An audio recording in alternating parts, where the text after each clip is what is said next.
ప్రియులారా జాగ్రత్తగా ఆలకించండి. ప్రత్యేకింపబడితేనే ప్రత్యేకమైన ట్రైనింగ్ కావాలా వద్దా? ప్రత్యేకింపబడితేనే రక్షణ, ప్రత్యేకింపబడితేనే స్పెషల్ ట్రీట్మెంట్ కావాలా వద్దా? ట్రీట్మెంట్ వద్దంటే పో, ఎక్కడ ఉన్నావు అక్కడే ఉంటావు. ట్రీట్మెంట్ పొందితే ఆయనతో కూడా ఏలతావు.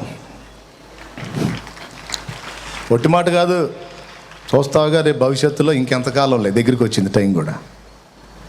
నేను చెప్పింది నిజమో కాదో అప్పుడు అర్థమైద్ది నీకు. 2, ప్రత్యేకింపబడితేనే అభిషేకము.